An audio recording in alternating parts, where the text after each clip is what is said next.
Hey, and thank you for clicking play. And today, gameplay, let's look at Outrun on the... Why would I do this?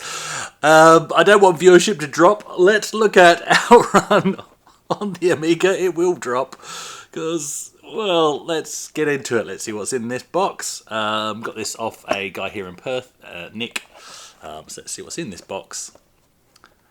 And let's play Outrun. But before we do that, as always, has to be linked to my personal nostalgia. Love the Amiga. Loved Outrun. Loved Outrun in the arcade. Even though it's one of my favourite games, how much do I love Outrun? Here's some footage of me driving a frickin' Ferrari Testarossa.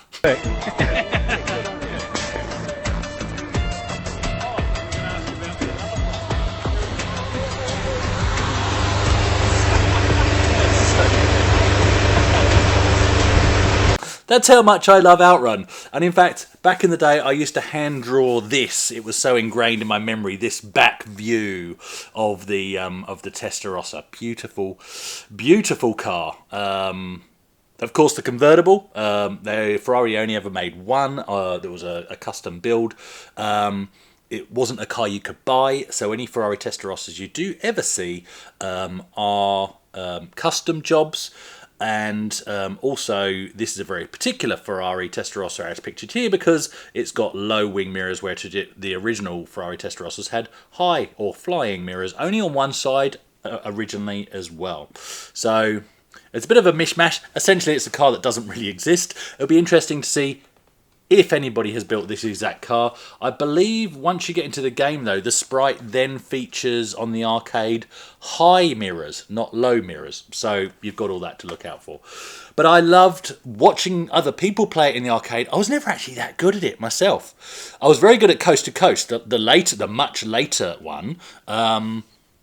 And I can beat that on the PS3 and in the arcade sit down. I can go start to finish on that, drifting every corner without even thinking. But this one, not so much. So let's have a look at this. Let's get into it. And yeah, let's see how good it is on the Amiga. Which in theory could have done a good port of Outrun, right? We'll get onto that in a bit. Okay, so boxed Amiga.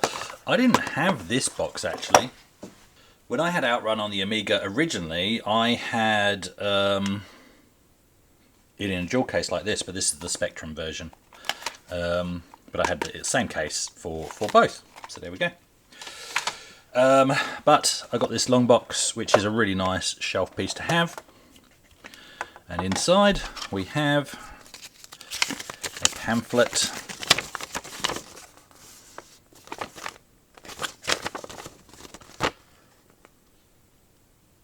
Okay, we have the audio cassette. Oh, audio cassette.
And we have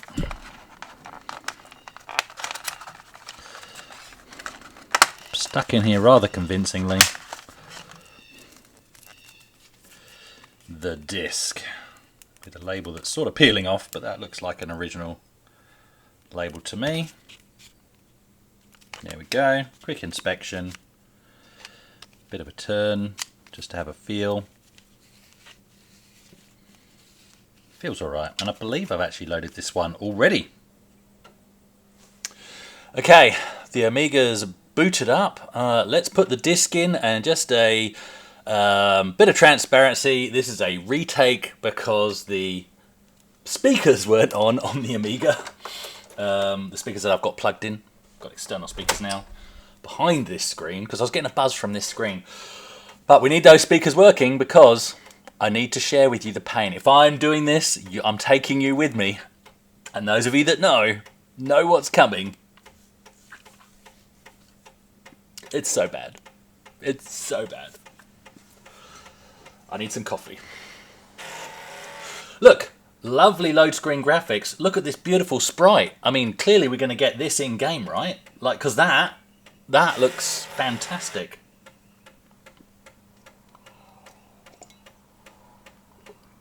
US Gold present from Sega.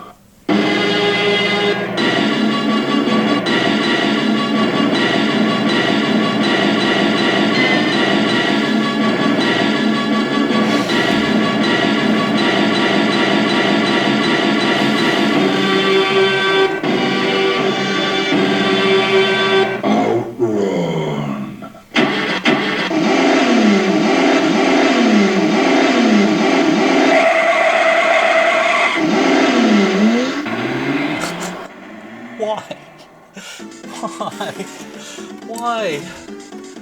Why? This was originally $52.95 from Maya. So an Australian purchase. Well, that's about right, because it would have been about £25. Yeah. I'm just looking at the back. Those are not the Amiga screenshots. Those are not the Amiga screenshots. So even on the big box, does it say, oh, these are from the ST version? Well, that looks better than the Amiga version. That can't be right. It looks like they got some more shading on the car. No, oh dear.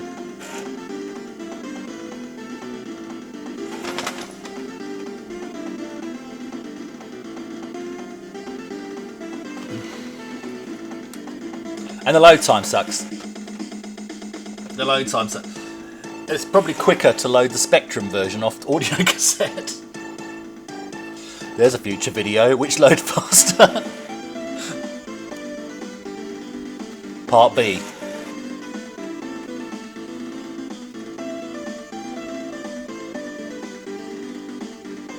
Right, I'm going to do that in the description to this video because I don't want anybody else nicking that. Separate video. Okay, it's loaded. I will load the Spectrum version and the Amiga version at the same time.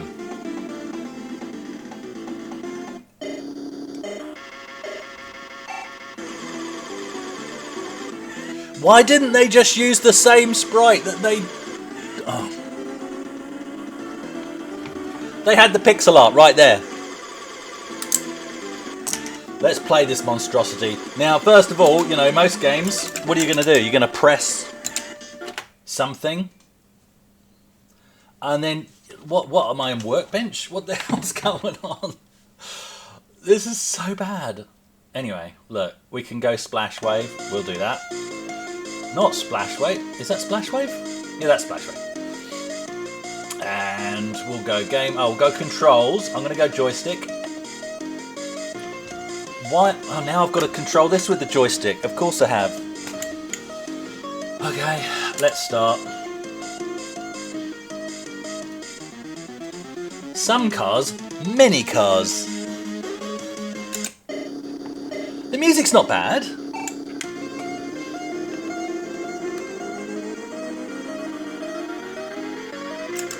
These sound effects. Although look, at least, okay, let's coming back to this all these years later, let's address some positives. We've got music and we've got sound effects. Something other ports did not do. The music that's not a bad rendition. I don't think.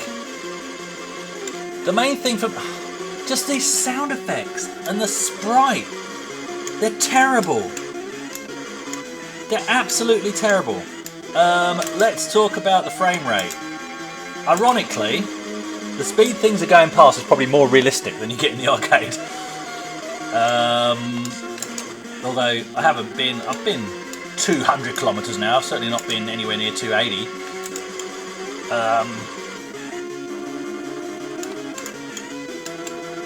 Yeah, it's there's not much to love. It's actually not as bad as I remember. Like, it's playable, but this is the main character, right? The one thing you get right is a character. Yes, it's a car, but that's the main character. This is an appalling representation of the sprite that we got in the arcades. It's terrible. I'm sorry if you're involved in this, or if you did the pixel art. It's not terrible, but it's not as good as it should have been. Yeah, that's probably kinda. Got to remember that there were real people involved in these projects, and you don't know the backstory necessarily. I'd love to know the backstory to this. If anybody knows who was in the development team for this and wants to set up an interview on something like the Retro Hour, that would be fantastic. Or maybe one of Neil's chats on, whatever. Contact any of those guys. I'm sure they'd love to hear your story. Or me. Let's do it on my channel. I don't remember. Is that how you get to the ruins? I don't care. I'm on the ruins level, which is my favourite level in the arcade. Not that I've got to it very often. I think it's a shortened course, maybe, or they've altered the levels. This isn't pretty. And look, we know what the Amiga can do from games like Lotus, or the entire Lotus franchise. It can do a lot better than this. But hey, look, this is one of those games that back in the day I bought because I loved Outrun and I loved my Amiga. And I'd heard that it wasn't great, but I thought, yeah, but how bad can it be? And I think it's one of the games that I bought from the Home Computer Club, so you had to buy something every month anyway. And this is what I got. And it's one of those games that I was dismally disappointed. This is only coffee in that, by the way. I was bitterly disappointed with. Bitterly disappointed with, but then I would then play other stuff, and then a week later I would go back to it. I'd go, surely it wasn't as bad as that. You go back to it, yes, it is as bad as you remember. So you drop it again. A few more weeks, you go back to it, and you go, oh, surely there's some way of enjoying it. And you go back to it again, and no, there isn't. Now look, I've long said the Amiga could have had a better port. I then get argued on Amiga fan groups. People say, no, it couldn't, because the arcade had two 68,000s, the Amiga's only got one. That's a straw man argument. I've said it could have had a much better port. I didn't say an arcade perfect port. Let's look at a port with a single 68,000 machine. That's right, it's the Mega Drive or Genesis version. Running off a multicart. Thanks, Shane, for lending me your Mega Drive. And this is what a single 68,000 system can do. Get ready.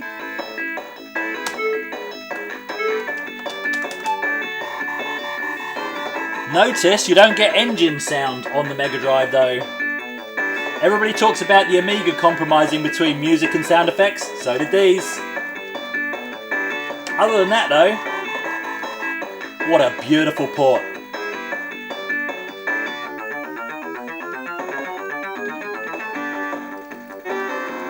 If I had this back in the day, I know is it the Saturn that's better? But I wouldn't have looked beyond this, to be honest. What a fantastic port.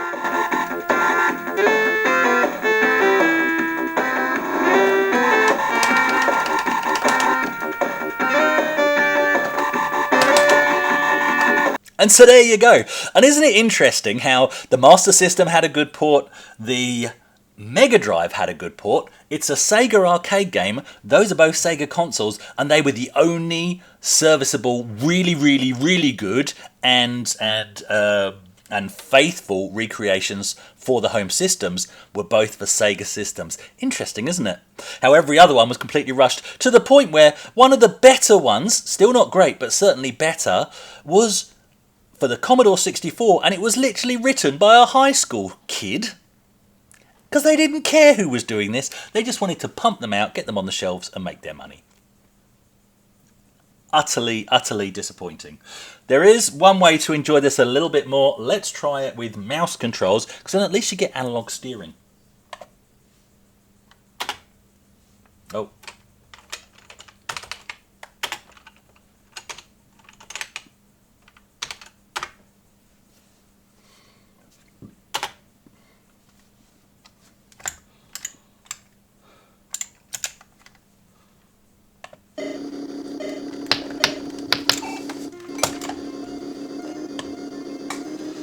Mouse button to accelerate. Oh. Did I say it's better? Takes a bit of practice. And of course, right mouse button is change gear.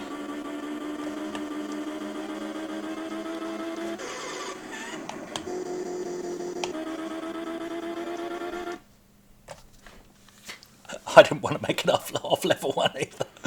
It runs faster than I remember, but it's really not great. It really isn't. So, sorry about taking on that journey with me, but it had to be done finally. We've got it out the way. Not a bad one to kick off 2024. I want to get you back into some good games. Let's get back into, where gaming started for me. That's where we're going to go next. Thanks for watching.